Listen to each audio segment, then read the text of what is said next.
What's up, guys? Welcome back to the S3 Magazine podcast. As always, I'm Mike Sanders. The beautiful man right there in the dreads is Jonathan Woolley.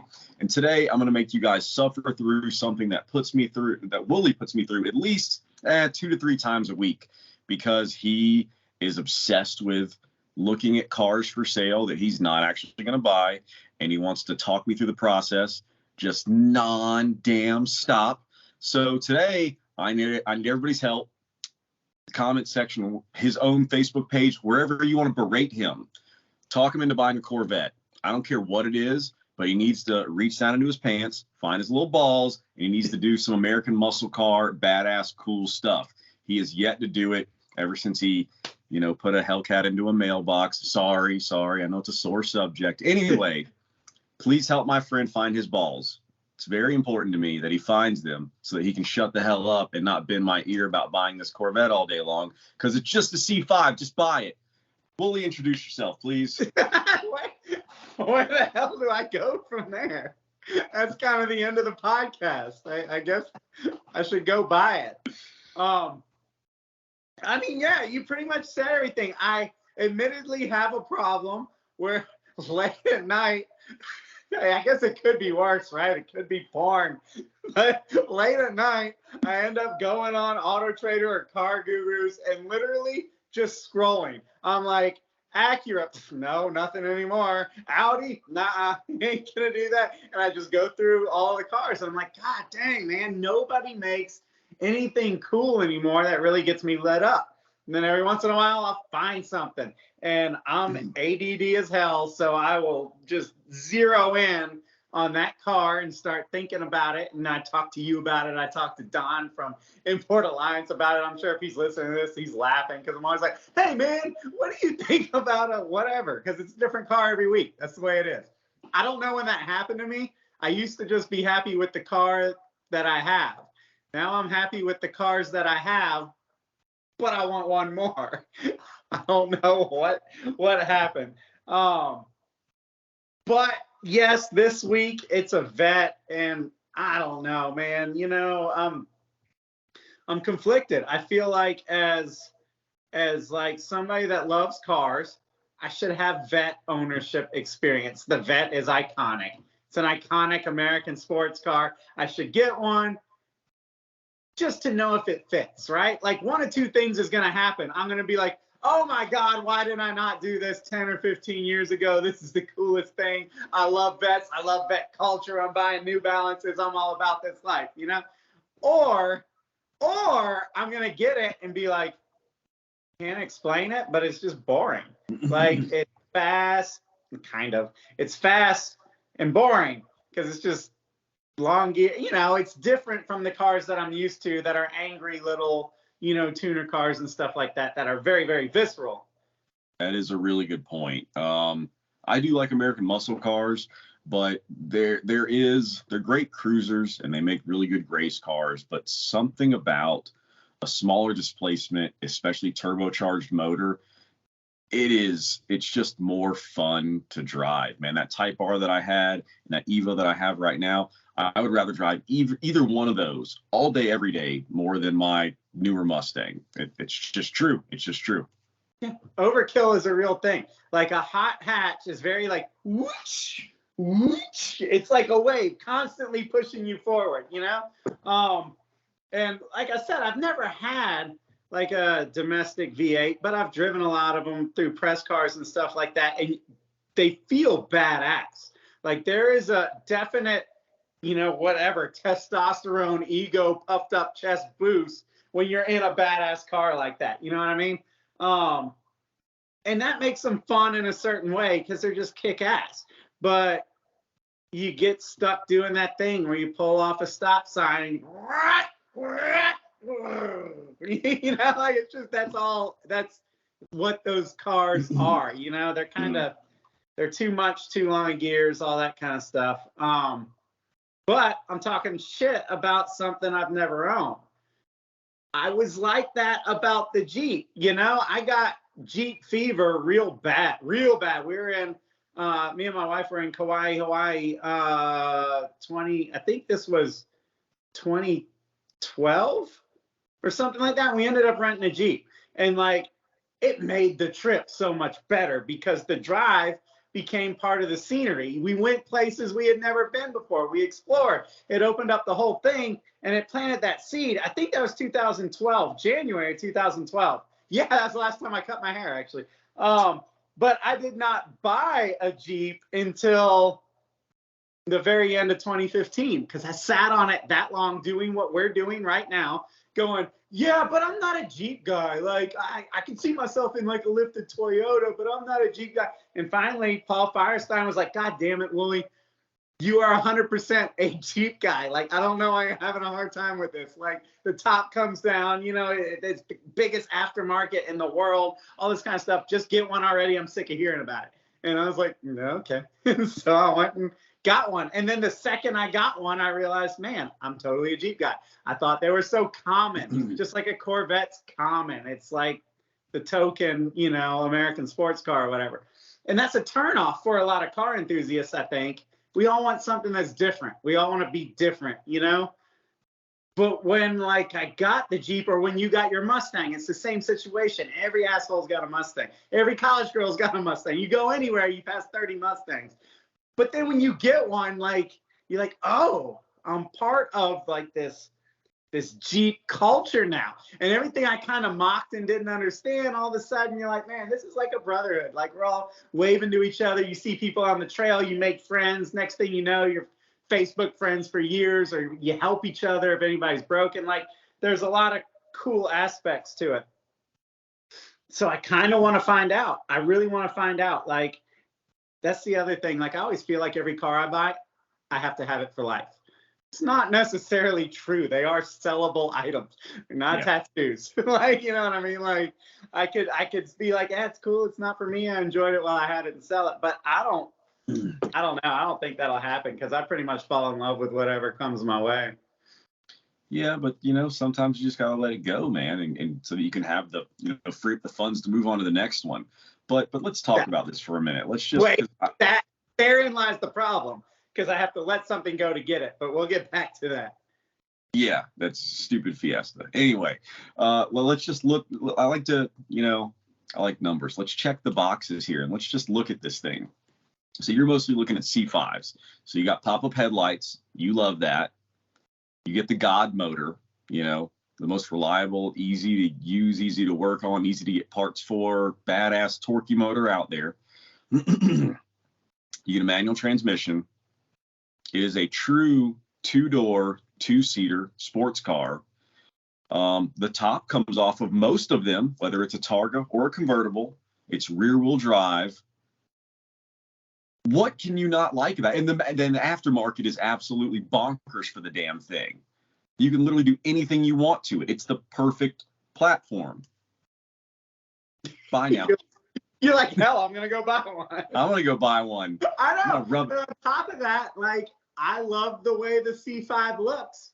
It's very 90s. It's very, you know, rounded in the right places, and it flows. It's kind of got a little bit of FD RX-7 DNA to it, mixed with like American muscle sports car. Like, there's a lot of good things there that are untapped, you know what I mean, that a lot of people don't do in the Corvette world or whatever. You're absolutely right. Like, the other car that I was stuck on and have been for years is like a Boxster S or a Cayman S. I think those are cool. And then it kind of hit me. Cars are going to be a bitch to work on. You know, the motor is in the back seat, you know, like, so there's that. It's going to be expensive to work on, you know, and I kind of already have a cooler one. Like, at the end of the day, you can only drive one car at a time, and I've got an old air cool. So, like, that's not only that, but for our business plan, for our business model, if we're going to get a car that's for the business, we need to be working on it, modifying it. Typically with Porsches, you kind of get it in like wheels, tires, maybe suspension, and then you leave it alone. That's not good for business. You need to get a Corvette and go make it gnarly. Well, and that is part of it. I don't think about doing it for business, but I do think about who can we reach with this car. Anybody from 12 years old to 100 years old, they love a vet. It's like a Jeep. It's like a Mustang. These cars have massive appeal. You know, a Porsche, you got a small little niche. You know, Honda's small niche, and that's cool in an aspect, but at least Hondas have a crap ton of aftermarket. You know what I mean? Yeah, a modern Porsche like that. What do you really do? And I like to work on my own cars. The Vet, you know, the hood comes up, you got plenty of space, and you can go get parts at Napa. Like, that ain't happening with the other cars. You're exactly right. We're gonna do wheels, brakes, suspension, maybe a wing if you get rowdy, and then other than that, you're done. The car's finished. The Vet could be very entertaining for me. Like, I get excited about the idea of going into a area that I've never been in before and seeing kind of what happens. And the fact that there's so much, we could put big twin turbos on that damn thing. And then we'll certainly go off the road backwards. That's okay. That's the other good thing is C5 Vets, you know, you're just looking for a toy, which is why we aren't looking for something newer. The C5 is a great platform, great vehicle, and they're pretty cheap, man. I mean, like, they'll continue to go down more as the market gets back to normal again. But, like, it's a pretty cheap, amazing car. Like, it's still big time bang for the buck. But, and I know a lot of you guys are probably listening to this podcast right now going, why the hell am I listening to these two idiots jabber on about a C5 Corvette? Just wait. I just wanted to put you guys through what I go through all the time. Like, this is a constant thing with Wooly. He wanted an R32 Skyline, and then it was a Nissan 300Z, and then it was anything with a rotary, and it's always something, and we always just take it, and we talk about it and talk about it and talk about it, and it's always me trying to push him over the ledge to make the purchase. Just do it, man. Just sell your Fiesta.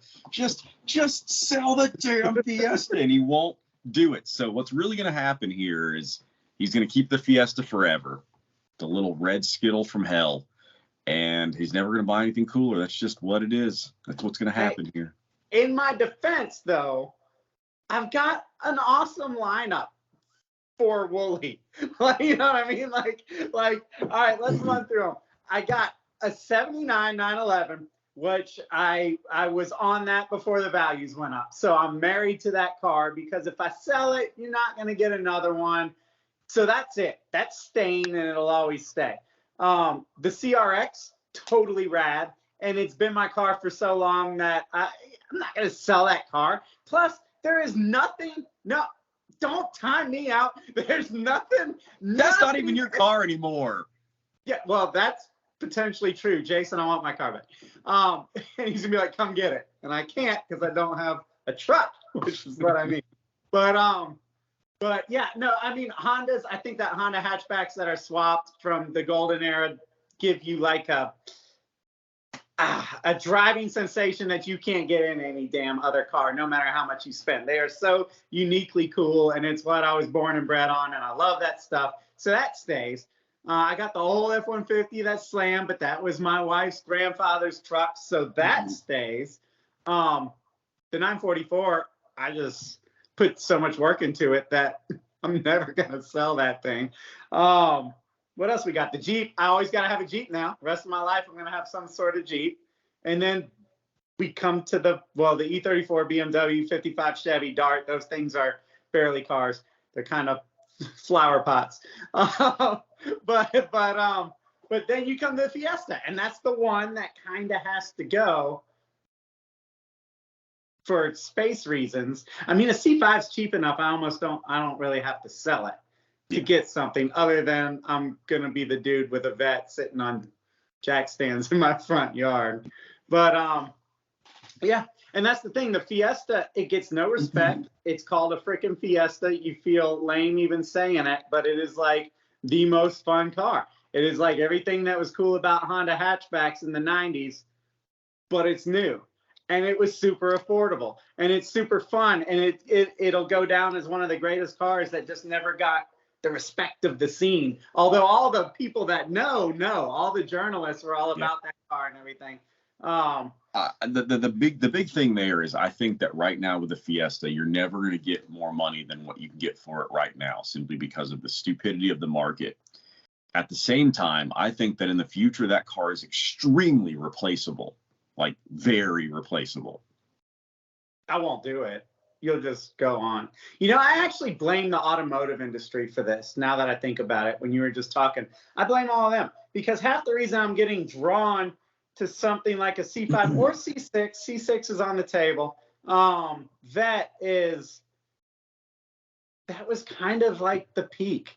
You know what I mean? Like a C6, like Z06 or Grand Sport is kind of like, in my opinion, the most Corvette that the modern Corvettes ever got.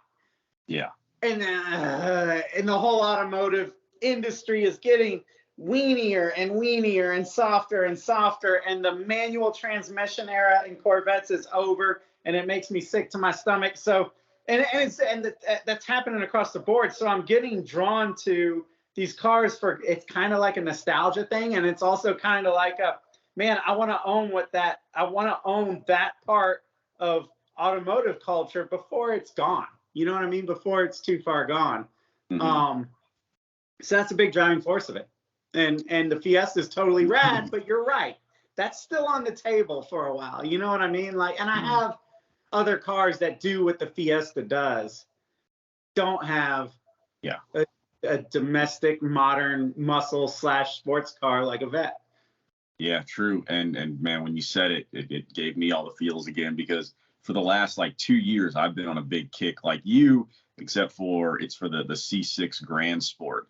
I always like cars that are like maybe not quite the pinnacle, the best of the best ever made. Like, in my opinion, I think the C6 Grand Sport is better than the C6 Z06. I mean, it's really similar in terms of what the car actually is, but got target tops, man. It has the target top.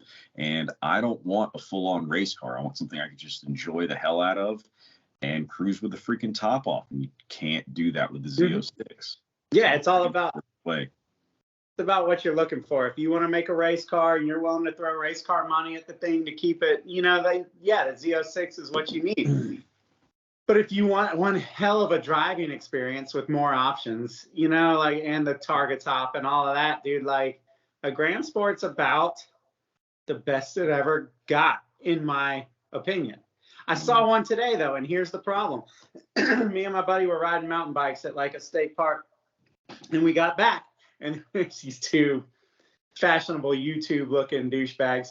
And I didn't know that at the time. I wasn't judging them on their looks and their stupid jeans alone and their puffy hair. But I came down the hill coming back to the car, and I saw a black Grand Sport, and I could tell immediately it was the Grand Sport because they were pulling the top off. And so I stopped, and I was like, man, you guys are not making my life any easier. I get a new car every week that I want really bad, and this week it's this, and here you are taking the top off. And they looked at me like I was speaking a different language. And like they just were they were not sociable people. And then that hit me. Like, I was talking to my buddy, and I was like, you see, if that was an EG Civic, or if that was a Fiesta ST, or a 944 or any other car, they'd have turned around, their tail would have been wagging, and we would have talked about their car. They'd be like, dude, thanks, man, I got this thing, blah, blah, blah, blah, and then I've done this and this.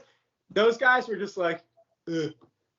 Because they just went and bought a fast car. And that's what the Corvette is. It's a douchebaggery car because it's an out-the-box fast car. But do I stay away from the Corvette because of people like that just, it's the same thing with a Mustang. You never know whether you should wave at a guy in a Mustang because he could give a shit less, or else he could be a car guy. You just don't know. But that's also kind of appealing, because then you get a Vette, and you can kind of do it up your own way and be kind of rowdy with it, but not in the typical, I want to be the fastest car in town, I want to buy a Vette type of way. You kind of like put some style in it, So there's a good point there. And I think you're looking a little bit too far into the community, because you're so deep into the Jeep community where you guys give each other a little bro wave and everything, every time you pass each other. It's stupid. Anyway, a lot of Mustang guys are like that too. I am not. Before I bought that car, I really didn't like Mustangs at all. I was not a Mustang guy. I wasn't really, muscle cars had kind of come and gone with me. I was full into the Japanese stuff. And then, you know, Ford gave us the EcoBoost Mustang and then the GT to try out when the S550 came out. And I kind of fell in love with the car. Here's the thing. I don't really like the Mustang community and all the other Mustangs that are around me and all the Mustang guys. I just like mine because I built it the way that I want it. And I think it's badass. And I did an awesome job with it. And most other people's kind of sucks. There's some good ones out there, but like I don't really care that much. It's just kind of the way I feel about it. I don't care as much about the community as you do. Yeah. See, that's always, dude, like what's the word? The personality of a car or the stigma. I know stigma is negative, but whatever that, you know, that energy around a car is always like a huge factor to me. I don't know. And also like the era of cars, you know, like the 944 to me, like I love driving that thing in a weird way as much as the 911. I don't know, because it's just got vibes. I just feel the 80s vibes even more than the 911. So that's always a huge motivator to me, like what a car says about you. And I shouldn't care about this. Like as people that screw with cars, we shouldn't. Like rule number one is you don't care. You buy what you want. Don't care what people think. But like what a car says about you is always crucially important to me. I don't know why. I can't explain it. But I want the car to represent what I'm trying to kind of do with it or say or whatever. But I don't know. I get that. But at the same time, that's why we modify cars. You know, like Honda Civics and Accords from the 90s when we were growing up and first modifying cars. Those things were not cool. That basically said, my mom works at a bank and she gave me her car when I turned 16. Like there was nothing cool about that. Yeah. But you modify it and you make it yours. You build it the way that you see it. So you know that.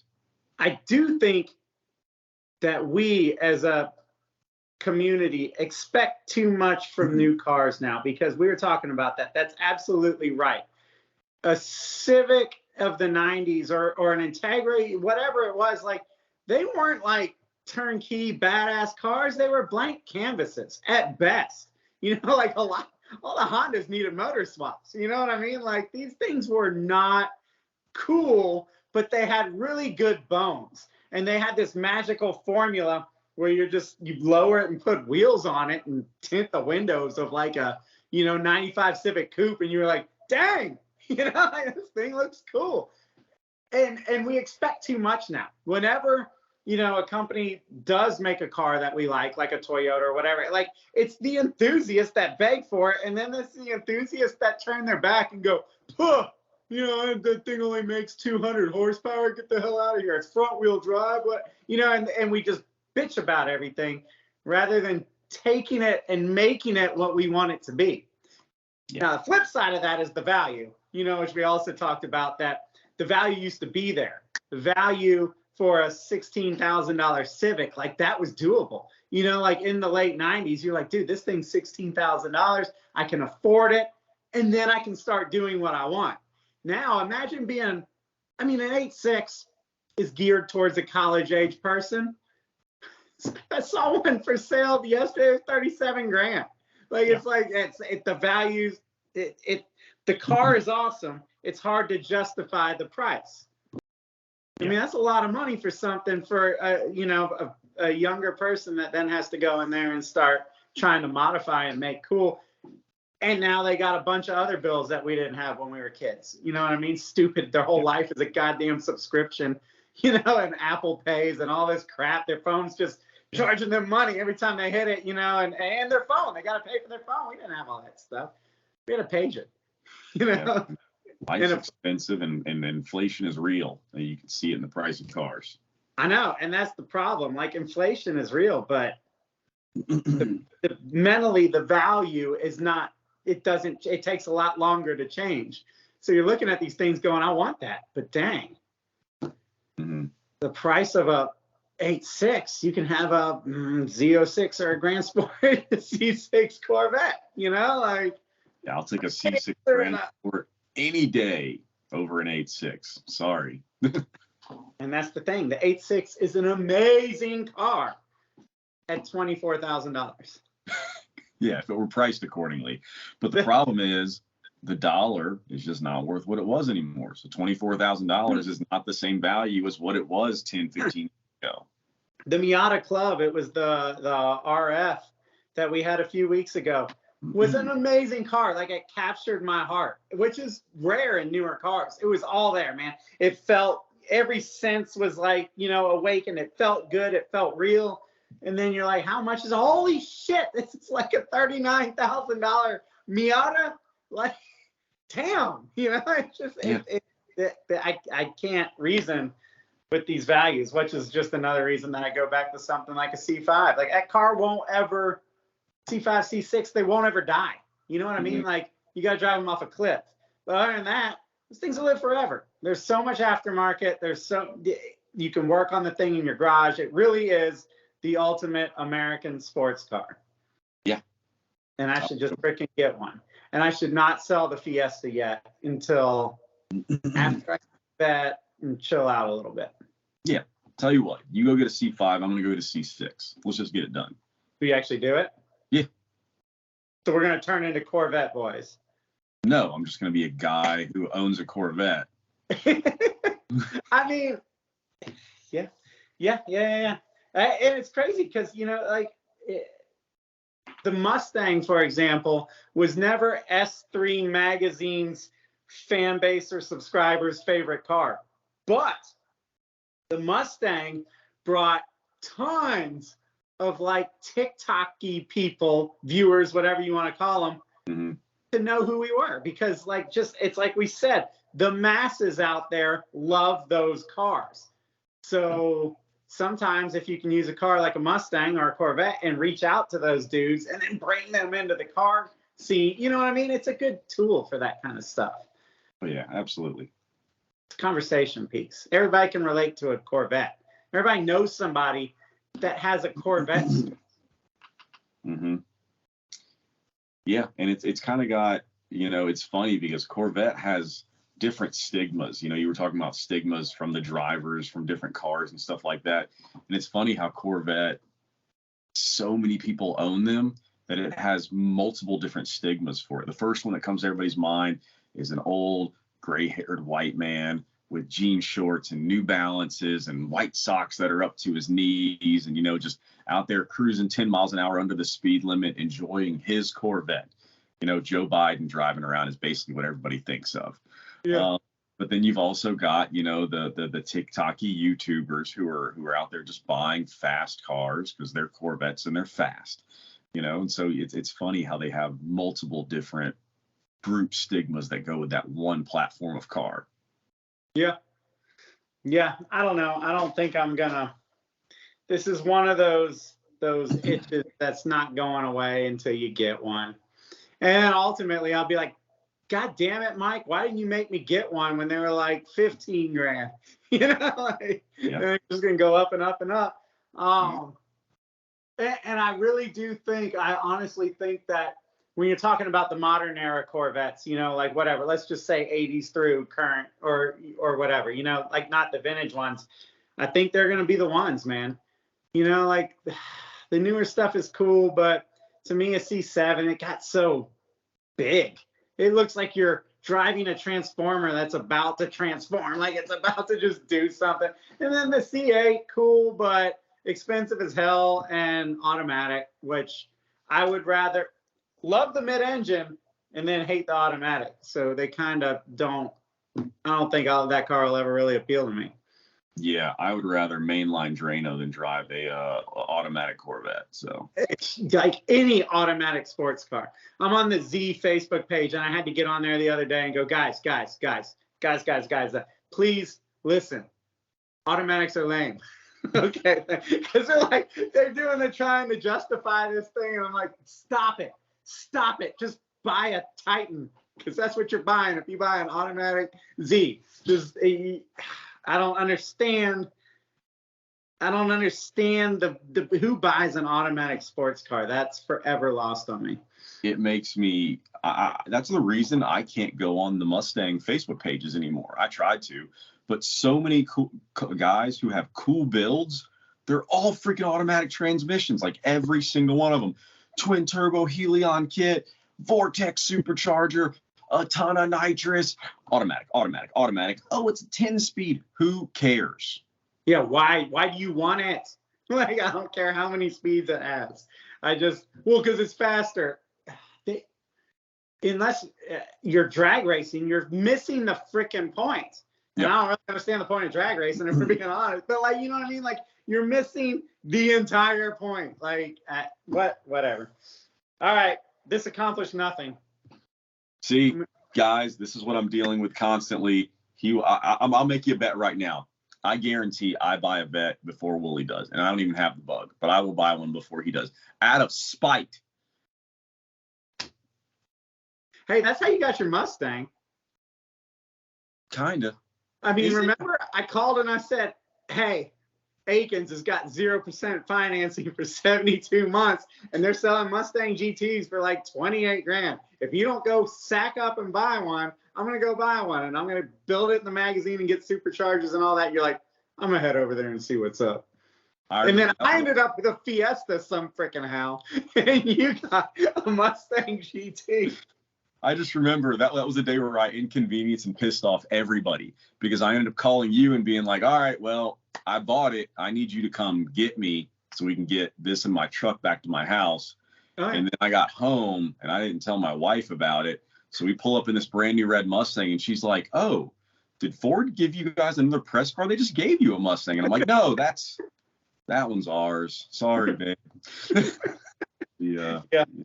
And now that's her favorite car, though. It is. She won't let me sell it. I tried to sell it. She wouldn't let me. See, guys? The Evo? Nah, she's okay with that. The Type R, she didn't have much love for, right? And then the Mustang gets her all hot and bothered. Oh man, you have no idea. that is. Yeah, it really does. It really does. I don't know why, but muscular, throaty cars like that do certain things to certain women. That's all I'm saying. All right.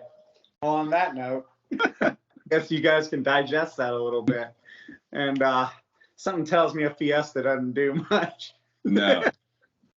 Anyway, thanks guys for listening. Like Mike said at the beginning, I don't know, throw a comment here or freaking message me on Facebook or whatever.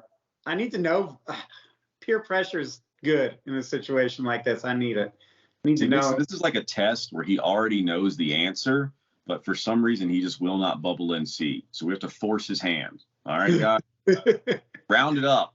Force him to do it. All right. And while you're at it, please get our freaking app. Damn it. It's on Android. It's on Apple. It's called S3 Magazine. It's right there, and it's free. You can have it right now. And all this crap, plus all the articles, is all on there. Plus rad features. True. So if I get the vet, that's where you can find out about it. Yep. That's where you will not be reading about a Corvette for a very long time, guys. Anyway, we love you. Have a good night.